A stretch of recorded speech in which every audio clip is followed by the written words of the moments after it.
kharaja bi nafsihi wa malihi falam yarji' min dzalika bi syai'. Kecuali ada satu saja. Ya, jihad fisabilillah tak mampu menandingi amalan ini kecuali satu jihad saja. Yaitu seorang yang berjuang dengan dirinya, kemudian hartanya sampai dia meninggal. Itu puncak tertingginya. Kayak yang berangkat haji ya, kita doakan semuanya mabrur dan dimudahkan oleh Allah Subhanahu wa taala. Ya, mereka kan berjuang dengan fisiknya, dirinya, terus nabung sebelum berangkat. Itu kalau meninggal dalam penunaian, apakah sebelum ditunaikan meninggal, itu statusnya tinggi di hadapan Allah Subhanahu wa taala. Nah, di luar itu sama seperti kita sekarang. Misalnya berangkat ingin ngaji nih. Ya, berjuang kan ke sini juga ada ongkosnya. Jalan juga pakai fisiknya. Nah, kalau misalnya qadar Allah datang ajalnya, tiba karena diniatkan mendekat kepada Allah, itu nilainya tinggi. Bahkan di situ nanti ada dua ayat. Ya, yang pertama di At-Taubah ayat ke-122, "Wa ma kana al-mu'minuna liyanfiru kaffah, falawla nafara min kulli firqatin minhum ta'ifatun liyatafaqahu fid-din, wa liyunziru qaumahum idza raja'u ilaihim la'allahum yahdharun." Tidak semua orang beriman itu mesti hadir ke medan juang semua, ke medan tempur. Ada satu amalan yang nilainya sama dengan berjuang di medan perang, dan kalau tidak ada tuntutan berjuang di medan perang ini, amal ini naik status jadi yang tertinggi. Demikian komentar para mufasir. Ada namanya Syekh Mustafa Al-Maraghi, punya kitab itu, Tafsir Al-Maraghi, 15 jilid, mengomentari tentang ayat ini. Kalau tidak ada tuntutan seperti bela negara misalnya, maka belajar mengaji, belajar agama seperti ini, itu statusnya di atas nomor 1 sebagai jihad fi sabilillah. Tapi bukan semua orang yang datang naik status, tidak. Lihat tafaqahu, sifat pertamanya fikih, sampai paham. Jadi bukan datang ya, kemudian tidak ada hasrat untuk serius mengkaji, memahami, ya kembali. Keutamaannya ada, tapi tidak ada di level yang nomor tertinggi tadi. Lalu dari yang paham itu dibawa pulang ke tempat masing-masing dan ditebarkan kembali menjadi kebaikan. Kalau ada orang datang, bahkan belum sempat datang ke majelis, wafat dia di jalan, itu pahalanya langsung ditetapkan oleh Allah. Dosanya digugurkan, pahalanya diberikan. Itu yang dimaksud di An-Nisa di ayat yang ke-100. Wa may yuhajir fi sabilillah yajid fil ardi muraghaman katsiran was'a wa may yakhruj min baitihi muhajiran ila Allah wa rasulih thumma yudrikul maut faqad waqa'a ajruhu 'ala Allah. Jika ada seseorang ingin merubah dirinya, dia kemudian datang ke majelis ilmu untuk belajar, belum nyampe ke tempatnya, ajal tiba lebih dulu dari apa ia meninggal dia, ya, maka pahalanya langsung ditetapkan oleh Allah Subhanahu wa taala. Ini diantara kisah viral yang menjadikan seorang yang pernah bunuh 100 orang itu diterima taubatnya oleh Allah karena niatnya ingin merubah diri jadi orang baik, tapi belum sampai ke majelis ilmu, meninggal di tengah-tengah. Ya, maka bagaimana dengan kita yang sudah sampai di sini gitu ya? Nah, ini kalau nggak dimanfaatkan itu sangat disesali kemudian. Nah, oleh karena itu saking pentingnya di 10 hari ini sampai hari ke-13, saya mohon izin untuk subuh ini kita akan mengungkap dulu satu materi yang jarang dikaji. Ya, kebanyakan yang dibahas itu nanti fikih kurban, tata cara Idul Adha, keutamaan berkurban. Nah, materi ini yang jarang kemudian dikaji sehingga tidak semua nanti orang yang mengalami perjalanan awal Dzulhijjah sampai ke-13 itu bisa berhasil dalam pandangan Allah dan Rasulnya. Standarnya apa? Kemudian yang kedua, apa keutamaan dan inti dari perjalanan Dzulhijjah ini? Itulah yang mumpung kita masih ada di hari kelima ini dan belum ada kajian ke depan untuk mengulas lagi, maka saya minta izin subuh ini untuk membahas sesuatu yang penting terkait dengan esensi keberhasilan perjalanan awal sampai pertengahan Dzulhijjah. Baik Bapak Ibu sekalian, saya harapkan kita agak bisa lebih fokus karena ini kajian hanya berlangsung 45 menit saja. Kami akan berangkat ke satu desa di Sindanglaya, jaraknya dari sini 3 jam untuk memulai program bimbingan di setiap desa-desa di Indonesia. Oleh karena itu kita bisa fokus di pertemuan ini dan semoga diberikan kemudahan oleh Allah Subhanahu wa taala untuk dipahami. Saya mau pastikan dulu suaranya jelas terdengar insyaallah ya. Baik. Ya, kita mulai yang pertama dari Al-Qur'an surah kedua Al-Baqarah di ayat 196 sampai ayat 203. Quran surah kedua Al-Baqarah ayat 196 sampai ayat 203. Itu bagi yang berhaji. Yang tidak berhaji, ada ayat yang mirip, yang serupa esensinya, intinya. Itu di Quran surah ke-22, surahnya surah haji, Al-Hajj. Tapi amalannya ternyata bukan amalan haji. Tapi inti amalan ini itu substansinya serupa dengan orang haji. Ya, Quran surah ke-22 di ayat ke-37. Saya ulangi ya. Yang pertama Quran surah kedua Al-Baqarah di ayat 196 sampai dengan ayat 203. Ini sampai selesai haji. Yang kedua Quran surah ke-22 di ayat 37. Jelas? Baik, pelan-pelan. Nanti setelah itu kita urai kembali teman-teman sekalian, Bapak dan Ibu, ayat-ayat yang lainnya. Saya terangkan sebentar di Al-Baqarah dulu.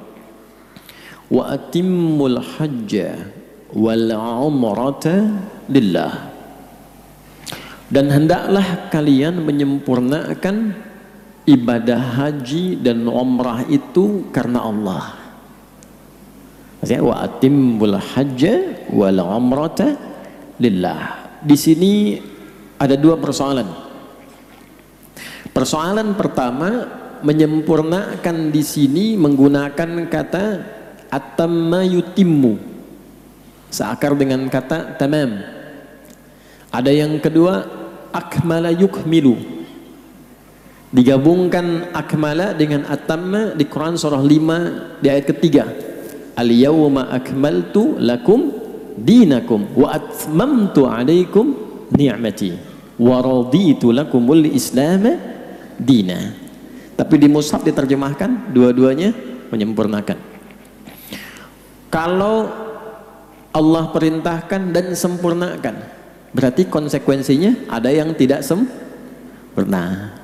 Awas nih ya, makanya tadi kita doakan sayang-sayang sudah jauh ke Mekah menunaikan haji tapi tidak sempurna. Ada dua kata kamal dengan tamam. Kalau kesempurnaan menggunakan kata kamal, artinya sempurna seutuhnya dan tidak ada pelengkap lagi. Contoh, cara kita beragama, cara sholat, cara haji, manasik, ya, itu semua diungkap oleh Quran dengan kamal, artinya sempurna, tidak ada penyempurna lagi, tidak ada pelengkap lagi. Al-yawma akmaltu lakum dinakum. Jadi nggak usah aneh-aneh. Kalau sholat subuh 2 rakaat, sudah 2 saja. Ya, jangan terlampau soleh pengen 3 misalnya, tidak. Itu sudah sempurna. Dan caranya diatur. Shollu kama ra'aitumuni usalli, dari mulai takbir sampai dengan salam. Jadi tidak perlu misalnya ada imam, ada asisten imam penerjemah, nggak usah. Ya, itu sudah sempurna, selesai semua. Kalau tamam, artinya kesempurnaan yang masih diharapkan tambah lagi. Kenapa nikmat menggunakan kata tamam? Wa atmamtu alaikum ni'mati. Karena orang kalau dapat nikmat itu, sekalipun telah meraih yang dipengen, tetap pengen lagi yang lain. Anda pengen sepeda mereknya X, setelah dapat sepeda pengen apa? Oh, kan? Setelah motor pengen apa? Mobil. Selalu pengen nambah kan? Nah, haji, umroh juga begitu. Hari ini sudah haji, tahun depan pengen lagi. Sekarang umroh, bulan depan pengen berangkat lagi. Nah, itu fitrah. Tapi pesan Quran, jangan sampai sering-sering berangkat tapi nggak sempurna ibadahnya. Kalau merasa kurang sempurna, silahkan berangkat menyempurnakan. Tapi jangan sampai jadi ritual keberangkatan tapi tidak ada kesempurnaan amalan. Karena itu kalau ingin sempurnakan ibadah ini, perhatikan ujungnya. Wa atimmul hajja wal umrata lillah. Bagaimana cara menyempurnakannya? Maka ditutup dengan kalimat kerjakan karena Allah. Kalau dikerjakan karena Allah berarti panduannya karena Allah. Pelajari hukum-hukum Allah sebelum berangkat menunaikan haji bagaimana. Sebelum umrah Allah ngajarkan apa lewat Rasulullah. Bagaimana pelaksanaannya, bagaimana ukuran keberhasilannya. Nah, saya akan langsung lompat ke ayat 203 karena waktunya terbatas. Dari semua perjalanan di Arafah, ke Muzdalifah, ke Jamarat, kemudian ke Muna yang disebut dengan Mina itu, lalu ifadah dan selesai haji ya, itu puncaknya nanti ada di Al-Baqarah ayat 203. Perhatikan kalimatnya. Wadhkurullaha fi ayyamin ma'dudat. Faman ta'ajjala fi yawmaini fala ithma alayhi wa man ta'akhkhara fala ithma alayhi liman ittaqa. Lihat ujungnya. Wattaqullaha wa'lamu annakum ilaihi tuhsyarun. Dan tingkatkanlah zikirmu kepada Allah saat di puncak-puncak ritual haji sampai ke Muna di Mina itu. Zikir yang dimaksud itu adalah zikir persiapan koreksi diri di 3 sisi. Tolong fokus ya, di sini inti kajiannya nih. Dan 3 ini sumber yang membuat diri kita sering terpeleset dalam keburukan. 1, nafsu digambarkan lewat aqobah. 2, usta, pengaruh sekeliling terdekat, keluarga, tetangga dekat, teman akrab. 3, ula, faktor terjauh, orang yang sebelumnya nggak kita kenal, tiba-tiba kita kenal kemudian memberi pengaruh buruk. Anda pindah tugas kerja di tempat baru, jauh, dapat lingkungan yang nggak bagus. 3 ini. Maka diminta untuk dikenali, dievaluasi, mana yang menjadikan kita kadang-kadang nggak baik itu yang mana nih. Makanya disebutnya Muna, harapan untuk menghadirkan kebaikan lagi dan menanggalkan yang tidak baik, sehingga sepulang haji baiknya dibawa, yang tidak baiknya dibuang. Nah, kebaikan yang muncul setelah buruknya hilang itu disebut birrun namanya, al-birru. Ada 6 jenis kebaikan: thayyib, khair, ma'ruf, ihsan, salih, al-birru, birrun. Nah, birrun ini sifat baik yang muncul setelah buruknya hilang. Lisan seringkali berkata yang tidak baik, dievaluasi. Apa penyebabnya? Salah gaul, salah lihat informasi, salah dengar kata, dan meningkatkan iman yang benar. Oke. Waktu puasa kemarin Ramadan, apa tujuan puasa? Ya ayyuhalladzina amanu kutiba alaikumus siyam kama kutiba alal ladzina min qablikum la'allakum tattaqun. Sekarang haji ayat 197-nya. Al-hajju ashhurum ma'lumat faman farada fihinna al-hajja fala rafatha wala fusuqa wala jidala fil hajj wa ma taf'alu min khairin ya'lamuhu Allah wa tazawwadu fa inna khaira zadit taqwa. Nanti setelah mau haji bawa bekal takwa, latihan dulu jadi orang baik, pulang-pulang dapat takwa, yang jeleknya ditinggal, yang takwanya muncul. 5 nit takwa. Nah, yang menarik sekarang, yang tidak berhaji pun itu ada ayat ditempatkan di surat Al-Hajj, dan raihannya, ujungnya itu sama-sama takwa. Ayat 37 itu, la yanalallaha luhumuha wala dima'uha walakin yanaluhu taqwa minkum. Takwa lagi. Yang sampai kepada Allah itu bukan dagingnya hewan, bukan darahnya, tapi puncak ketakwaan Anda dalam menjalani perjalanan 1 hari pertama sampai hari ke-10 Dzulhijjah itu. Dan itu waktunya sama. Di sana hari ke-10 lontar jumrah, di sini hari ke-10 sembelih hewan. Ayatnya sama-sama takwa. Hadisnya sama. Setelah lontar jumlah menghadap kiblat, membaca inni wajjahtu wajhiya lilladzi fataras samawati wal arda hanifan musliman wa ma ana minal musyrikin. Inna salati wa nusuki wa mahyaya wa mamati lillahi rabbil alamin la syarika lahu wa bidzalika umirtu wa ana minal muslimin atau wa ana awwalul muslimin. Yang lontar jumrah selesai itu Aqabah tanggal 10, dia menghadap kiblat baca doa itu. Yang nyembelih di sini sama hewannya, hadis riwayat Jabir bin Abdullah dari An-Nasai, menghadapkan ke kiblat lalu dibacakan bismillahi Allahu akbar. Begitu selesai disembelih dibaca doa yang sama, inni wajjahtu. Coba lihat. Tanggal 9 di sana wukuf. Ya kan? Wukufnya di mana? Di Arafah kan? Baiknya awas jangan salah tuh. Wukufnya di Arafah. Yang tidak haji di sini tanggal 9 puasa kan? Tapi puasanya bukan puasa biasa, nama Arafahnya pun disebut. Coba lihat tuh di hadis Muslim ya, nomor hadis 1162 itu. Tadi kan kalimatnya siyamu yaumi arafata anni ahtasibu 'ala Allahi an yukaffira sanati allati qablahu wa sanati allati ba'dahu.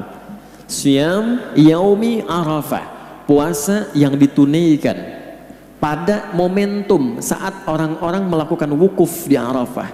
Di sana kegiatannya wukuf, di sini kegiatannya puasa. Jelas gak? Jelas ya? Nah, apa pekerjaan orang wukuf, apa pekerjaan orang puasa? Karena kata puasanya, kemarin saya ungkap di Tanah Kusir, itu menggunakan kata siyam, bukan saum. Asyam, bukan asyab ya, siyam ya. Saum itu artinya menahan secara umum, baik yang puasa dari subuh sampai maghrib atau nahan apa saja ya. Di Quran ada di satu saja disebutkan di surah ke-19 ayat 26, satu sekali disebutkan kata saum. Fakuli washrabi wa qarri aina fa imma tarayinna minal bashari ahada faquli inni nadhartu lirrahmani sauma. Maryam silahkan makan, silahkan minum, tapi kamu saum. Oh, kalau saum masih umum, masih bisa makan, masih bisa minum. Tapi saumnya saum apa di sini? Falan ukallimal yauma insiya, nggak bicara. Jadi kalau mau nahan, pulang dari sini nggak mau bicara, saum tuh. Ya, pulang dari sini nahan berkedip, saum tuh. Tapi kalau siam disebutkan kurang lebih 8 kali dalam Al-Quran, puasa yang ditunaikan dengan aturan tertentu, hukum tertentu, cara tertentu, hasil tertentu. Puasa Arafah tujuannya beda dengan Ramadan, tidak sama dengan Asyura, lain dengan Senin Kamis. Saat puasa dilakukanlah renungan-renungan kehidupan seperti halnya orang wukuf di Arafah melakukannya. Walaupun terdapat perbedaan keutamaan amalan, tetap yang haji lebih utama karena tempatnya juga istimewa, pahalanya tinggi. Di Masjidil Haram sekali sholat 100.000, di sini 1 kan ya. Tapi inti dari amalan itu diperkenankan oleh Allah untuk kita pelajari sehingga punya potensi mabrur didapatkan walaupun belum ada kesempatan untuk menunaikan ibadah haji. Tapi jangan disimpulkan bahwa sudah haji, tidak ya, esensinya.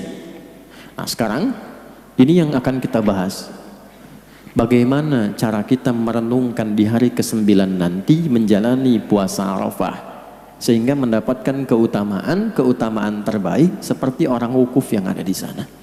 Nah, ini yang jarang dibahas. Oke? Nah, saya berikan gambaran dulu sebentar. Tadi mukaddimah ya, sekarang baru kita masuk. Saya izin berdiri ya, jarang-jarang di sini berdiri. Dulu sering bawa kitab. Jadi tadi disebutkan keberhasilan orang yang haji, termasuk orang yang kurban, orang yang puasa sampai selesai tanggal 13. Ciri keberhasilannya mendapatkan apa? Takwa ya, seingatnya. Takwa. Nih. Takwa itu adanya di mana dalam tubuh kita? Allah. Adanya di mana? Tuh, jangan lama-lama, waktunya terbatas. Wallahu a'lam gitu ya. Adanya dalam jiwa, dalam nafas. Dari mana taunya? Quran. Ini tempatnya takwa di dalam diri kita ya. Quran surah ke-91 Asy-Syams ayat 7 sampai 10. Ayat 7 sampai 8-nya ini posisi takwa. Wa nafsi wa ma sawwaha fa'alhamaha fujuraha wa taqwaha. Dan demi nafas yang telah disempurnakan penciptaannya. Nafas itu sempurna ketika roh masuk ke dalam tubuh usia 4 bulan. Di begitu roh masuk ke dalam fisik ke tubuh kita, maka berubah nama roh itu menjadi nafas. Dari sini dimunculkan kata bernafas karena mulai muncul tanda kehidupan. Saya ulangi ya. Roh ditiupkan usia 4 bulan kandungan. Masuk ke dalam tubuh kita. Maka ketika menyatu roh dengan fisik, berubah nama roh menjadi nafas. Di situ mulai menyatu, di situ mulai beramal. Jadi nanti kalau seorang meninggal, yang dicabut itu apanya? Roh, tapi ketika rohnya itu pulang, berubah nama cabutannya menjadi nafas. Datang dia dengan roh, pulang dengan nafas. Kullu nafsi dha'iqatul maut, bukan kullu ruhin. Coba lihat. Ya ayyatuhan nafsul mutmainnah, bukan rohul mutmainnah. Kenapa beda? Karena ketika masuk belum ada amal, masih kosong. Ketika menyatu dengan fisik sudah ada amal, dia pulang membawa amalan. Apa yang mendorong roh ini untuk beramal, nafas ini untuk beramal? Ini takwa. Adanya dalam nafas. Pelan-pelan ya, ini kajian agak dalam nih. Untuk mensupport supaya takwanya bekerja, dibuat lawannya, namanya fujur. Nih. Fujur.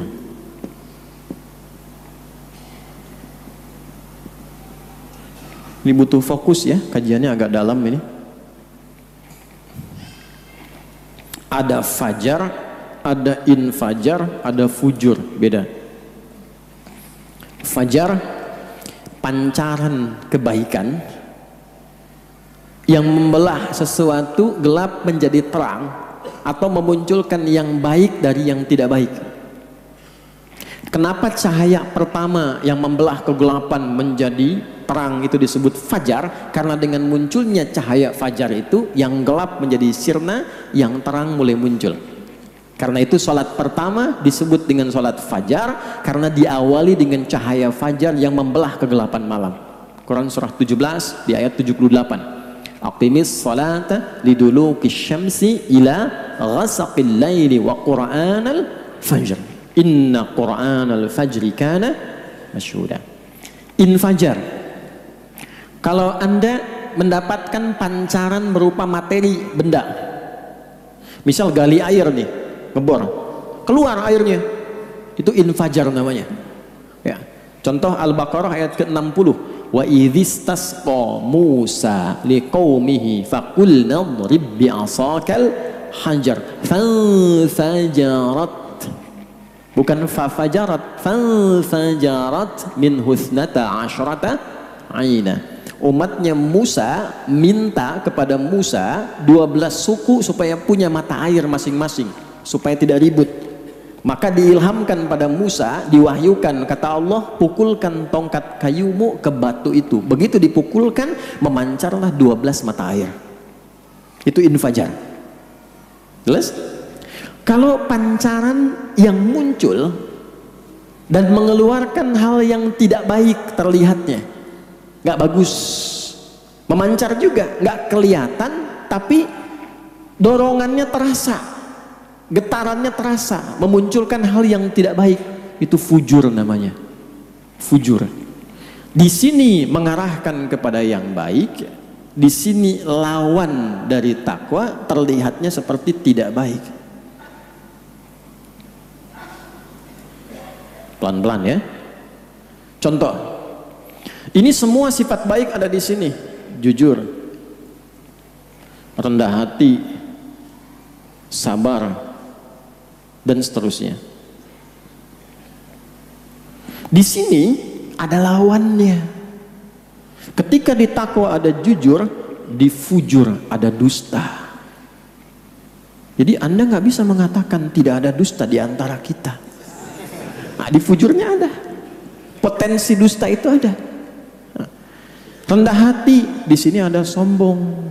Jadi bakat sombong itu ada. Di sini ada sabar, di sini ada amarah. Perhatikan. Nah, sekarang fokus baik-baik. Tujuan fujur diciptakan bukan ingin membuat manusia larut dalam kesalahan, tapi supaya menstimulus, mendorong supaya sifat baik yang ditakwa ini muncul.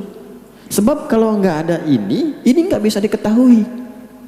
Contoh, tahu dari mana sabar itu ada kalau tidak ada amarah? Nanti ibu pulang ke rumah, Bu, ya, habis ini nggak ada angin, nggak ada hujan, nggak ada panas, nggak ada apa-apa. Ibu bilang sama suami, "Pak, sabar ya, Pak." Kira-kira respon suami bagaimana? Mama sehat, kan? Maka diciptakan dulu ini supaya ini keluar.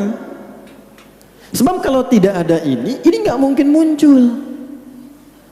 Nah, caranya qad aflaha man zakkaha. Hidup orang itu akan menjadi ideal, cenderung bahagia, di rumah tangga bahagia, kan? Di rumah orang juga bahagia, di rumah Allah bahagia, di kantor bahagia, dan sukses. Kapan itu terjadi? Zakkaha, ketika mampu menyucikannya. Nah, sekarang saya tanya, nyuci itu buang bajunya atau buang kotorannya? Gak mungkin ada nyuci buang bajunya, kan? Buang. Nah, sekarang pertanyaannya, mungkin nggak ada baju bersih dicuci? Tidak, kan? Berarti kotoran itu diciptakan supaya muncul bersihnya. Karena nggak mungkin ada bersih kalau nggak ada kotor. Kebayang ya? Nah, maka yang dimaksud di sini, ya, ini diciptakan bukan ingin membuat manusia jadi jelek, bukan, tapi supaya belajar dari sini, mencari lawannya ke sini. Jadi ketika Anda menemukan amarah, cepat pahami, oh, Allah menginginkan lewat ini sabar saya muncul. Misal, ini ke rumah, suami tiba-tiba marah.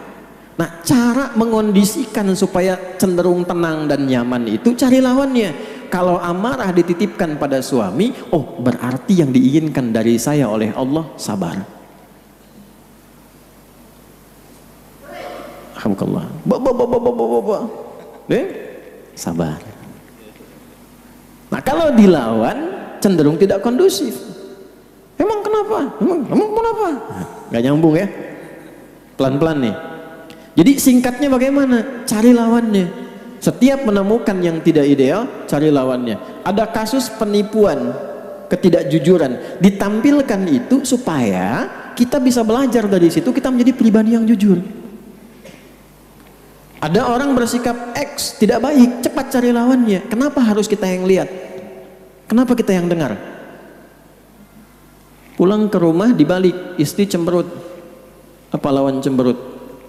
Senyum, kan? Jadi begitu menemukan istri cemberut, idealnya berdasar ayat ini suami senyum. Mama, kayaknya kenal, kan? Nah, terus kasih iPhone 16 tuh, selesai tuh. Nah, tapi kan dalam prakteknya tidak semudah mengatakannya, kan? Ya, makanya Ustadz juga sama aja. Nah, sama aja, makanya jarang Ustadz bahas ini ada istrinya tuh jarang. Nah, pertanyaannya kenapa? Kenapa? Karena ada satu makhluk yang sudah meminta kepada Allah supaya minta bagian dari dua yang ada di jiwa ini, dia goda, dia eksploitasi. Keterangan itu ditemukan di Quran surah keempat An-Nisa di ayat 118. Quran surat 4 ayat 118. Kalau mau disempurnakan sampai jenis godaannya sampai ayat 119. La'anahullah, setan dilaknat oleh Allah. Qala la attakhidanna min ibadika nasiban mafruḍa. Dan dia berkata, ya Allah, aku diberi kesempatan sampai kiamat menggoda anak cucu Adam, maka aku akan mengambil satu bagian dari jiwanya supaya aku goda, dieksploitasi. Nah, bagian itulah yang ini, yang fujur. Awas, hati-hati. Wala udillannahum, aku akan sesatkan lewat sini. Tersesat, yang harusnya mensupport ke takwa, dia bikin jalan sendiri, bikin jalan sendiri, digoda secara halus. Harusnya begini, harusnya ini, kesini jalurnya. Setiap menemukan dusta, jujur muncul. Setiap menemukan sombong, rendah hati muncul. Jalurnya harusnya ke sini. Tapi dia bikin jalur sendiri. Dia bisikin tuh, halus, tembus. Dan dahsyatnya, dibisikinnya dari pintu terluar. Nafas punya pintu kedua namanya kolbu. Sesuatu yang bergolak. Kenapa bergolak? Karena di sini tidak selalu sama. Makanya bangun tidur itu pikiran kita sudah bercabang ke pengajian atau lanjut tidur, kan? Kan? Bangun malam tahajud atau tidur lagi, kan? Nah, karena ini dua ini, makanya kolbu. Pintu terluar dari kolbu itu sodrun namanya, sodrun. Ini jamaknya nufus, ini jamaknya kulub, ini jamaknya sudur. Kalau dipindah ke sini jadi begini. Nafas, inti jiwa, takwa plus fujur. Nafas ada di kolbu, kolbu ada di sodrun. Jadi maaf ya, ini agak dalam ya. Ini dari dalam jiwa kita nih, nafas. Nanti keluar memandu seluruh tubuh kita lewat kolbu, lewat sodrun, masuk ke mata. Mata dibimbing takwa, maka mata melihat yang baik-baik. Telinga dibimbing takwa, maka telinga mendengar yang baik-baik. Lisan dibimbing takwa, maka lisan berkata yang baik-baik. Jelas gak? Nah, yang bahaya ini setan masuk dari sini, sodrun. Jamaknya sudur, karena yang digoda bukan cuma 1-2 orang, semua dijamakkan sudur. Buka surat ke-114, surah paling favorit bagi umat Islam di muka bumi saat ini. An-Nas alladzi yuwaswisu fi sudu. Dia goda dari sini. Nih. Masuk ke kolbu, tembus ke fujur. Jadi dia bikin jalur sendiri. Yang harusnya fujur ini ke sini, ke takwa, dia bikin jalur sendiri sehingga bocor sini. Keluar sendiri. Dari nafas, karena ini supportnya tidak ke takwa tapi keluar sendiri, akhirnya yang muncul sifat-sifat buruk. Itulah yang memandu tubuh berbuat yang tidak baik. Keluarlah perbuatan buruk akibat ini, fujurnya bocor dari nafas. Perbuatan buruk yang dihasilkan dari fujur namanya su. Apa namanya? Su. Karena keluar dari nafas ketemu su, asu, disatukan nafas dengan su, nafsu. Mas, ini bukan ilmu takatik ya. Dari mana taunya? Quran surah 12 Yusuf ayat berapa? 53. Wa ma ubarni'u nafsi innan nafsa la'ammaratum bisu illa ma rahima rabbi. Jadi kalau selama ini ada lisan yang harusnya berkata yang baik dengan sifat takwanya, keluar yang kotor, mencela, ngaji tapi mencela, ya, keluar kata-kata yang tidak baik. Berarti ada yang bocor di sini, ya. Awas nih, hati-hati. Ini obatnya spiritual, roh. Tubuh kita kan 3, roh, akal, sama fisik. Kalau punya penyakit fisik, datangnya ke dokter. Punya penyakit akal, datang ke sekolah keilmuan. Punya penyakit roh, datang ke ulama, obatnya syifa. Cari di Quran. Ini bocor nih. Mata suka lihat yang nggak bagus, bocor, ada yang salah di sini. Nah, itulah yang coba di hari ke-9 ini, dan kan sekarang tanggal 5 kan? Coba dicatat selama 9 hari ini. Sampai nanti puncaknya hari ke-9, kenali Arafah itu, kenali hal-hal yang kira-kira banyak yang bocor di tubuh kita yang mana. Apa penyebabnya? Lisan berkata tidak baik, telinga mendengar tidak baik, kaki melangkah pada yang tidak baik. Kenalilah itu.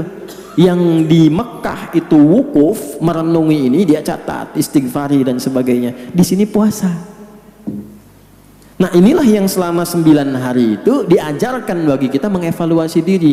Sebab kalau ini yang muncul, yang tadi, keluarnya pasti salah. Kalau takwa yang mendorong, keluarnya pasti soleh. Kalau ada orang dominan pada kesalahannya, berarti belum muncul takwanya. Itulah sebabnya dia renungi dari tanggal 1. Kenapa Allah menjadikan amalan di hari 1 sampai 10 ini amalan yang sangat dicintai? Karena nilainya besar. Kalau hambanya benar mengamalkan petunjuk itu, akan berubah dia jadi orang baik. Jadi ukuran keberhasilan seseorang di bulan Dzulhijjah itu, kenapa awalnya istimewa? Istimewa, bukan cuma pagi siangnya Bu, Pak, malamnya pun istimewa. Kalau Ramadan kan 10 hari terakhir, Anda umumnya cari ganjilnya kan? Ya kan? Salat malam di sini ganjilnya aja Ustadz ya, yang rame ya. Hah? Tapi kalau awal Dzulhijjah 1 sampai 10, ganjil genap semua sama. Sama semua. Coba lihat surah 89. Wal fajr walayalin ashr wasyaf'i wal watr. Wal fajr, aku bersumpah demi keutamaan fajar. Ada yang mengartikan di hari ke-10 Dzulhijjah. Karena di saat itulah orang menemukan kembali hakikat kehidupannya. Dia kenal siapa dirinya, ma'rifatul insan. Oh, dia tahu harusnya saya menjadi pribadi yang baik. Perannya apa? Sebagai suami yang baik, sebagai ayah yang baik, sebagai istri yang baik. Kenapa saya selama ini jadi tidak baik? Ada yang bocor. Walayalin ashr, malamnya pun 10 itu semua istimewa. Wasyaf'i wal watr, ganjil dan genapnya istimewa. Nah, amalan apa yang dikerjakan dalam istimewa itu? Salah satu yang paling utama adalah amalan muhasabah, evaluasi diri untuk mencatat, dan puncaknya nanti tanggal 9 direnungilah catatan itu. Nah, hari ke-5 ini catatannya sudah sampai mana? Dari mata, kan tahu pribadi kebiasaannya mata dipakai apa, kan? Lisan, telinga, sampai ke ujung kaki, catat. Ya, sambil puasa. Nanti puncaknya hari ke-9. Ya, begitu selesai, ya. Makanya kenapa hari ke-9 itu Umar bin Khattab itu sampai takbir di fajar hari ke-9, sampai takbir. Karena saking senangnya menemukan inti kehidupannya. Itu baru fajar, belum tanggal 10, masih tanggal 9 udah takbir. Allahu Akbar, Allahu Akbar, Allahu Akbar. Kenapa? Karena merasakan ada hidayah Allah pada dirinya yang membuat beliau semakin baik kembali. Takbir kan dibagi 3. Takbir perjuangan di medan juang, peperangan. Ya, takbir untuk memadamkan seperti kobaran api. Kalau ada api bertakbir. Ya. Yang ketiga, takbir perubahan diri kita menjadi lebih baik. Ya, misal di Al-Baqarah ayat 185, walitukabbirullaha ala ma hadakum wa la'allakum tashkurun. Begitu selesai Ramadan, Anda merasa lebih baik karena Allah kasih hidayah kepada Anda. Disitulah Anda memperbanyak takbir. Nah, Dzulhijjah beda. Begitu hari ke-9 dia merasa, oh ini kekurangan saya, ini kesalahan saya. Dia gembira karena menjadi pribadi lebih baik dari sebelumnya. Maka Umar bertakbir di hari ke-9. Allahu Akbar, Allahu Akbar. Ini untuk pribadi, bukan amalan kolektif. Kalau amalan jamaah masuknya hari ke-10. Ini saya tunjukkan amalan pribadi yang merasakan perubahan pada dirinya. Nah, inilah yang jarang dilakukan. Ketika seseorang takwanya hidup, solehnya meningkat, pertanyaan saya, hubungannya dengan Allah menjadi lebih dekat atau jauh? Dekat. Semakin dekat karena sadar tentang kehidupannya. Dia mau pulang harus jadi pribadi yang baik, nanti meninggal jadi orang baik, hidupnya lebih baik, jadi lebih dekat dengan Allah. Dekat itu bahasa Arabnya koruba, al-kurbu. Kalau jadi lebih dekat, superlatif, kurban namanya.